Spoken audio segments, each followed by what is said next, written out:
Hi, everybody. I'm Dan Wells. I write horror, fantasy, science fiction, and I talk about games on the internet. Today, I am going to talk about one of the Conan supplements. We've talked about several of these before. This one is very different than a lot of the others because rather than focusing on a specific region or a specific kind of character type, this one is all about sorcery. So I guess in that sense, it's kind of about a character type, but it's not a character type that Conan ever was, which makes it mostly a game master book rather than a player book. There's definitely some new player options in it, and it's kind of cool, and I think you're going to love it. So let's have a look inside. So this is called the Book of Skelos, and it is really full of really cool stuff. And I will be upfront, not all of this stuff is going to be useful to every game master. I think there is definitely something in this book for everyone, but be forewarned that some of this book might feel like filler or, depending on what your needs are as a game master or as a player. So here we go. We're going to start off with, if I click this link, oh, hey, it works. So we start off with what's called an Unnatural History, and this chapter is pure fluff. Okay, there's no mechanics in here. This is all just talking about, where does sorcery come from, and it gets very heavily into one thing that comes up often in the book is the relationship that Robert E. Howard had with H.P. Lovecraft. They were contemporaries, they were friends, they wrote each other all the time, and in fact, they both canonically included references to each other's work in their own. And so there are references to Hyboria in the Lovecraft and Cthulhu mythos, and there's references to the old ones and such in Robert E. Howard's work, in the Conan stuff. So most of what this chapter is it's talking about, the outer dark and the different kind of levels of sorcery and what kind of civilizations came before. It talks about the serpent men, it talks about the elder things, and these are straight up H.P. Lovecraft elder things included in here. It talks about the Yith, it talks about all this stuff. Anyway, that's all kind of fun. You might struggle to include any of it in your game, depending on how you're going to do it. Anyway, it's interesting, though, at the very least, and might immediately spark some cool adventure ideas or some cool bad guy ideas, or, a trip through a Cyclopean, Eldritch, non-Euclidean temple of some kind. There's lots of stuff you can do with it. So Chapter 2 is Artifacts. These are items that are powerful enough that you're probably only ever going to use one or two of them in a campaign. But there's a bunch of them, so you have a lot of options, which is kind of fun. Some of them are so powerful that the artifacts themselves can be sorceress patrons. In the Conan game, you have to learn sorcery from a patron. This ring is smart enough it can actually teach you magic all by itself. So there's all kinds of stuff in here, and it's all kind of neat. And some of them, like the girdle of women's hair, is very weak compared to some of the other ones. It's not as big, but it is powerful, and there aren't a lot of magic items in the game. So here's a selection of little magic items. Yay!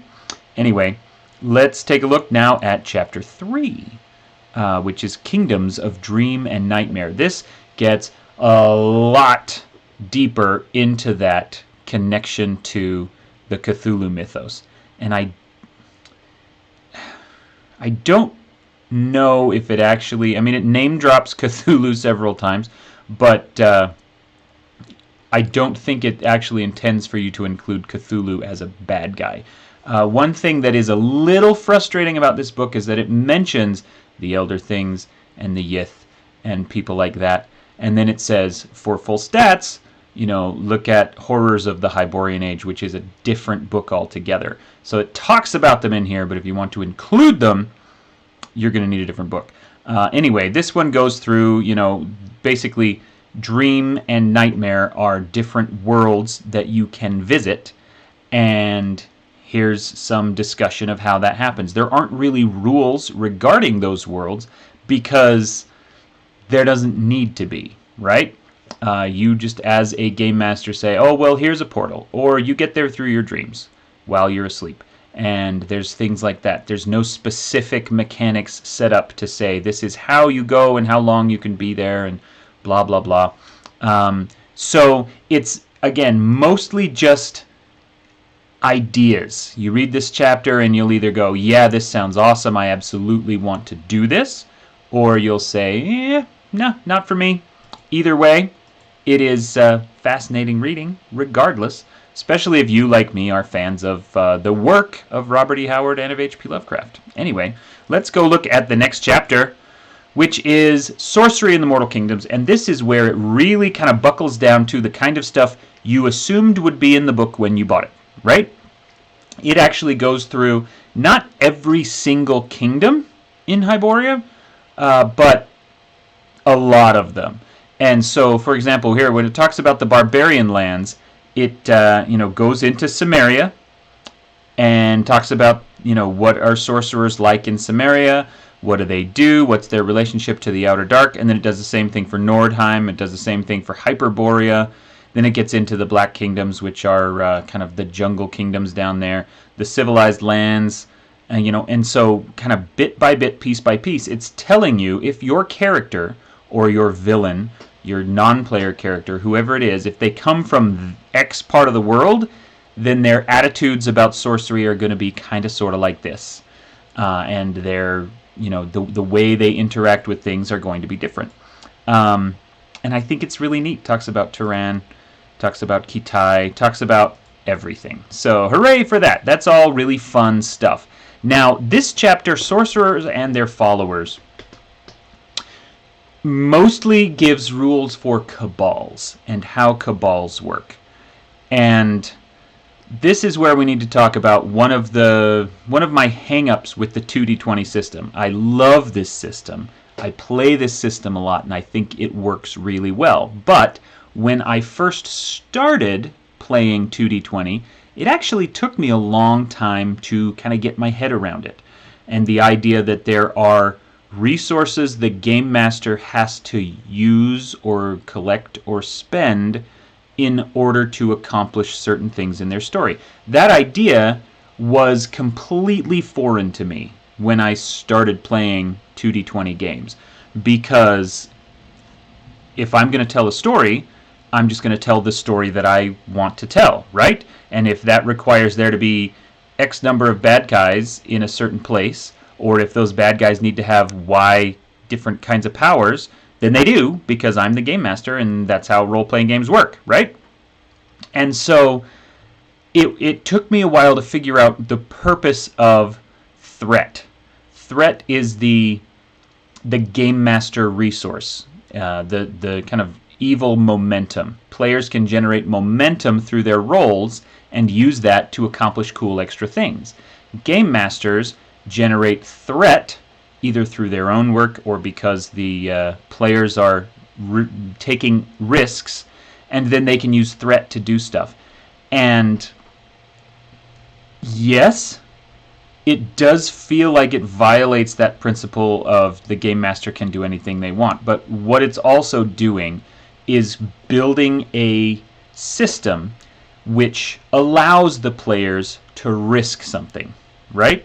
Like if they really want to go out on a limb, they really want to make sure that this one roll works and is a success, then there's almost this kind of karmic sense of we've pushed too far and now the game master has, we've kind of ruined ourselves, I guess is what I'm going for.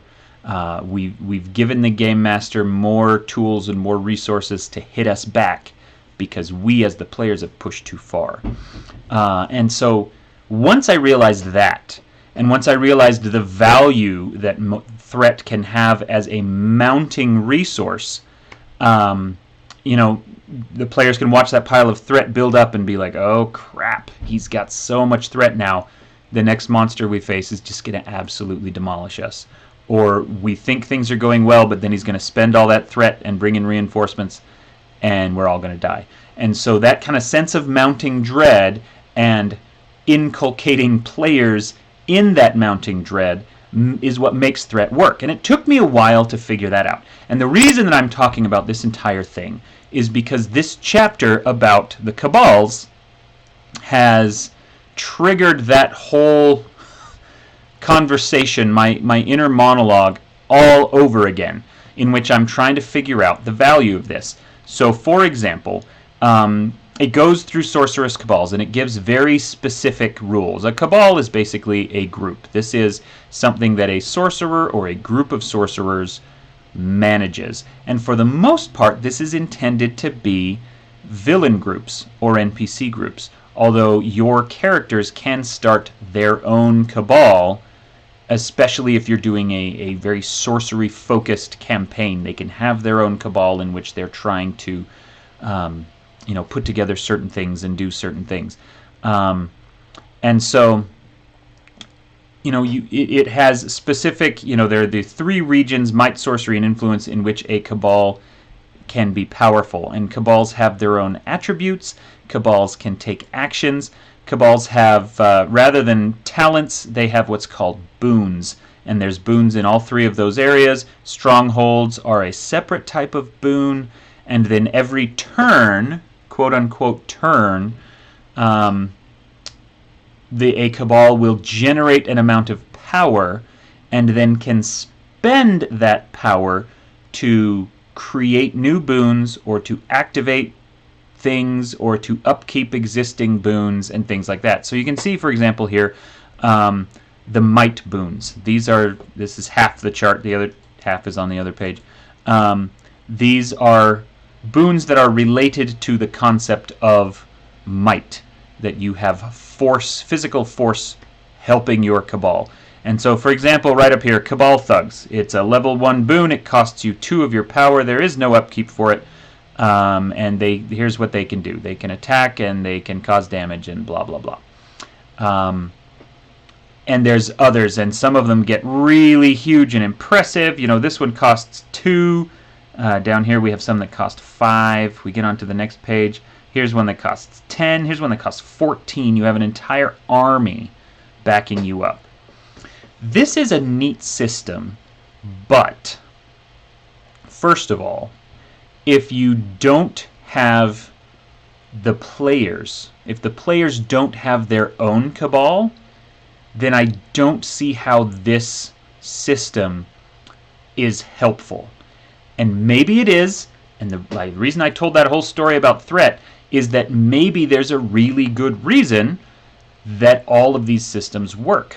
But the hang-up for me is that all of these powers, all of these boons, are specifically intended to attack or interact with other boons of other cabals. So, for example, the standing army that's right here, that doesn't really have the power to attack the characters.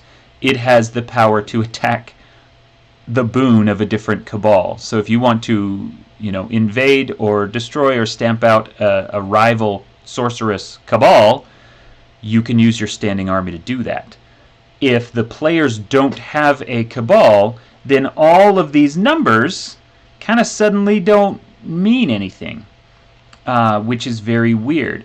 If you've got a situation where there are multiple NPC cabals, then essentially this is a mini game that the game master can only play with themselves. So it's a weird system, and I'm not sure that I like it. If you are doing a sorceress campaign, and we'll get to that in a minute because there's a little section on that, and so one or more of the players is a sorcerer and they run a cabal, and a large portion of your story is the players managing their own sorceress cabal and trying to, fight against rival cabals, then yes, these rules are going to be fantastic. Outside of that one very specific situation, I don't think that these rules are useful at all, which is too bad because it it has the potential to be really interesting if you want your players to fight against something. You know, the way Conan used to fight against Thoth-Amon or something like that. This Cabal system can't help you in that situation. Unless there's something I've missed, but I've read through it twice, and I really don't think that there's anything I've missed. Anyway, the idea that you can constrain the Cabals and that they can only take certain actions and that they have resources to spend kind of chafes against my Game Master sense. But it is entirely possible, just like with Threat, that there's a really good reason behind this system and a really good use for this system that I just haven't seen yet. And like with Threat, I'm going to have to mull it over for a couple of months and talk to some other game masters who've used it really well and loved it. And then I can figure out, oh, okay, now I understand what's going on. Anyway, that's this chapter. Potentially limited utility, but also potentially great. So here we go. Advanced Rules for Sorcery. This is the other chapter that you thought you were getting when you bought this book, which is, it talks about sorcerer characters. And this is all very player-focused stuff, and it's very cool and very complete. So first of all, it talks about your homeland. It gives a brand new thing of attributes. One of the ways that you develop attributes in the game is that you will pick two of these things. Pick or randomly roll two of these. So for example, your character might have mighty stature and also a powerful presence. And that is going to change, what you're good at and help you develop what your core attributes are, which is just kind of a neat, flavorful way of building a character. You could just roll them randomly or assign them stats the way a lot of games do. I really like this system because it has a lot of flavor to it. Someone who has mighty stature and a scientific mind is going to be very different from someone who has unwavering intelligence and a charming performer. So the core book has their own set of those, and they're kind of designed for fighters and explorers and that sort of thing. This book has a completely different set of sorceress attributes, which are designed for sorcerers, which is great. Then it has its own little cast thing, and you don't have to use any of these tables. One of the things I love about the Conan system, and I guess 2D20 in general, is that character creation is so modular. You can bring in the elements that you want. Maybe you really want to use the normal attribute generation system in the core book, but you do want to use this sorceress cast system to generate your background and where you came from as a person. Anyway, then you get into archetypes, which is the closest thing this game has to a class, and it adds a few new ones. There's an alchemist, charlatan, sage, sorcerer, witch doctor. Then you have, you're just like there's a normal nature table, and there's also a sorceress nature table. What kind of a person are you? Then it gets into brand new choices for sorceress education and sorceress stories. Every character has a story that they've been a part of, and here's a brand new table for that. Then it talks about the sorcery skill and how that skill works in practice and how you can use it in your game. And it goes into a pretty good amount of detail. Then we are going to talk about different kinds of magic. And this is where the chapter really, it's already been a fantastic chapter. This is where it really revs up and gets amazing. It talks about ritual magic. Then it's going to talk about, there's actually a whole section on human sacrifice, and it does warn you several times throughout the book, this book can get really dark. Please don't get so dark that it turns off your players, which is great. But what did I want to show you? So it talks about ritual magic. It talks about necromancy. It talks about and so much detail on necromancy. Then it goes into astrology, mesmerism, mummer arts. So there's lots. The core book has one kind of sorcery and then like 5 or 6 spells you can cast. This book is adding so much more. Different kinds of magic, different focuses of magic, different ways that magic can manifest or be perceived, or different ways that different cultures can use it. It's all fantastic stuff. And let's see, if we keep clicking through, we are eventually going to find, herbalism even, which is great. And there's already kind of sort of alchemy in the game. This herbalism section just ramps it again way up, adds so much more new cool stuff that you can do. So many different kinds of herbal concoctions that you can build, and this is all really valuable both for players and for game masters. Then there's a section on petty enchantments and how to use those and what they are. It adds new spells, but really what I'm looking for... Oh, and there's even a section on science. This is another place where it talks about the connection to the Cthulhu mythos. And though it doesn't name drop Edgar Rice Burroughs specifically, he was also a contemporary of these authors. And he was very much a rationalist, and everything in his books was based on science rather than on magic. And so there's a hint of that flavor in here as well. So it talks a little bit about steam power and flammable gases and different devices, clocks and clockwork things you can do. Then there's a section on inhuman technologies. If they're, a Yithian electrical gun, you might decide that that has no place in your Conan story, and you would be entirely right to decide that. You can, it's your game. But if you do want them, there's some rules here for that. Anyway, okay, here's where we get to new spells and effects. This I didn't count, but I'm pretty sure this more than doubles the amount of spells in the game. And let me remind you how spells work in Conan, because I think it's super duper cool. So basically, like I said, there's just a tiny handful of spells in the core book, and then about that many again, maybe a few extra ones in this book, which sounds like it's not very many, especially compared to something like Pathfinder, which has hundreds and hundreds of magical spells. The difference is, first of all, in the game of Conan, magic is intended to be more rare and more mysterious and more weird and bizarre and shocking, right? And so if you have someone who can, for example, turn into an animal, that's already amazing. We don't need to also see them throwing fireballs and summoning monsters. They can turn into an animal, and that's incredible. But on top of that, okay,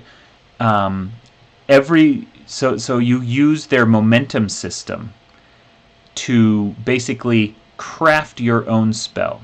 So let's find a good example in here. So one of them, Bid Hydra to Waken. This is a spell.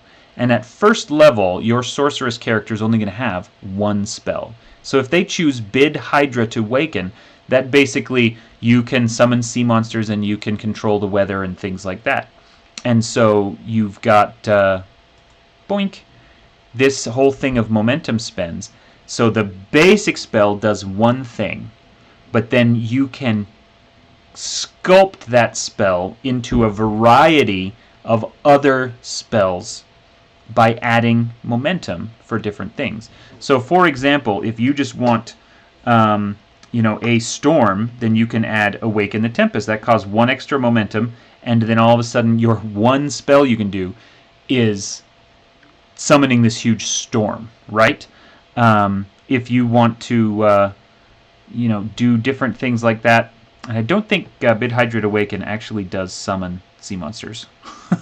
But it is all about weather. You can control weather, you can make storms bigger, you can make storms smaller, you can make storms worse, or you can make them last longer, or you can do all kinds of great things. And so all of these, False Resurrection is the same way. It has one effect, and then a bunch of extra things you can do, failure tables, other bad, awful stuff. Anyway, I really like the magic system in this game, and this book adds a bunch of extra spell effects and spells to it. So, hooray for that! Now, let's go and talk about sorcery campaigns. And again, this section is mostly just ideas. There's not a lot of mechanics there. It's kind of a discussion of if you are going to focus your Conan campaign around sorcery, how is that going to work, and what are what's it going to look like? How can you as a game master make it work? that sort of thing. How to think about magic in a way that works with this setting and this rule set. So it's really good stuff. Talks about, different offerings you can make, different things, blah, blah. It's all really cool, and I like it a lot.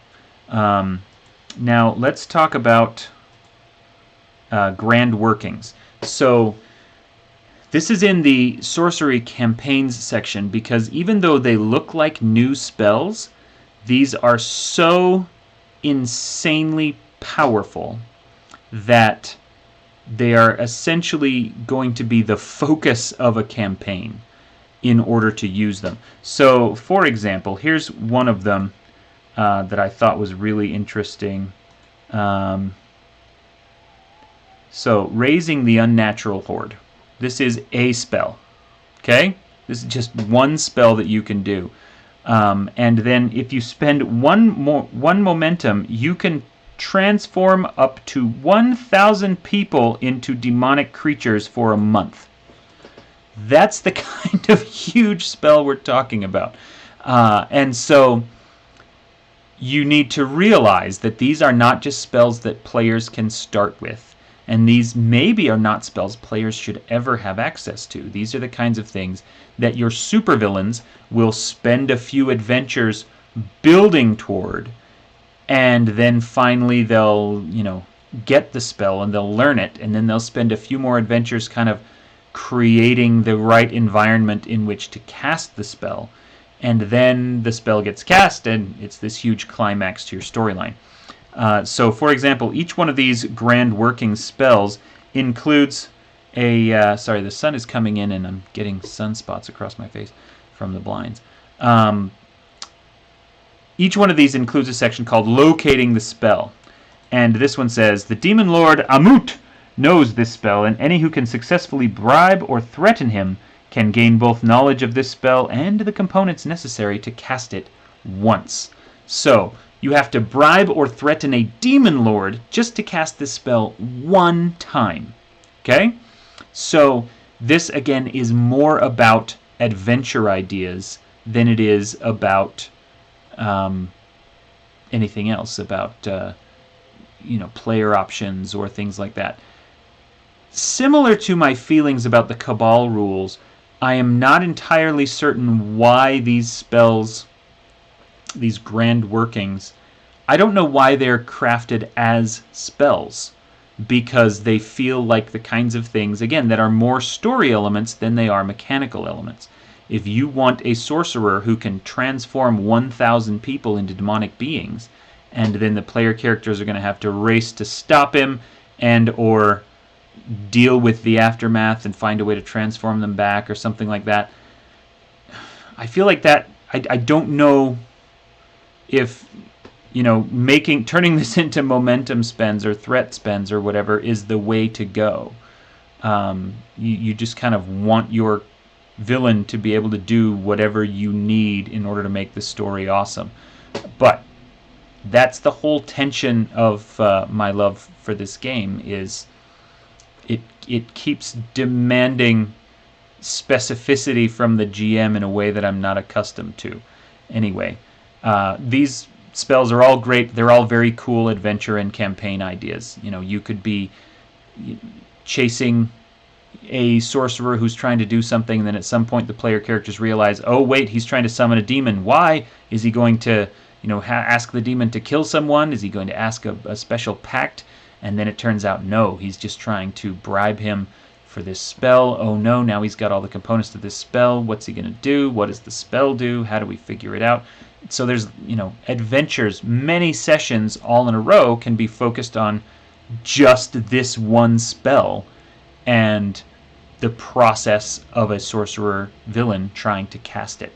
Anyway, all very neat stuff. Now let's talk about this. So, like I said, some of the Greater Old One stuff from the first few chapters, you aren't going to get monster stats for those in this book, which is unfortunate, and I really do think it would have been better to include them in this book, even if they're also in a different book, and then you just have like 3 pages of duplicated material. No one would have complained about that. But what you do have is other bad guys. Okay, so there's an amorphous terror, an armored abomination, a hulking brute, lots of different kinds of monsters. So if you want to deal, you've got undead, you've got stats for all these different things, you have qualities, horror qualities, what can a monster do, and this allows you to build your own monsters, and so all really great stuff, so you can add monsters in. And that's the book. At the end, because this is a Kickstarter, just like we've seen with the other Conan books, it ends with a backer character, kind of designed for or by one of the Kickstarter backers, and so that you can look at if you want. It is of no interest to me. Anyway, let's have some final thoughts. So the Book of Skelos, I really do love most of this book. There are parts of it that I am not certain the best way to use. And kind of my only serious complaint about this book is the Cabal rules, which feel too niche for me. They might not be. They might be great. I'm going to try to use them in a game so that I can see exactly how they work and kind of understand the nuances of why they are designed the way they are. My suspicion is that it's just going to end up being easier to tell the story that I want to tell than to try to wade through this system in order to tell the story I want to tell. But I've been wrong before, and I really have come around to Threat as a really fantastic mechanic that enables the story I want to tell rather than getting in the way of it. And it's possible the Cabal rules are the same way. Anyway, that chapter aside, everything else in this book is great and highly recommended. In particular, the big section on sorceress characters. All of the new options for character creation, all of the new types of magic, all of the new spells. That chapter alone is worth the purchase price if you are a player who wants to make a sorcerer, or if you are a GM who just wants to enable some more sorcery options for your players. This is fantastic, fantastic stuff. So, anyway, that's the book of Skelos. Mostly wonderful, and I do recommend it, actually, very strongly, for people who want to play a more sorcery-focused character or campaign using the Conan rules. So anyway, thank you for watching. I'm Dan Wells, and you are awesome.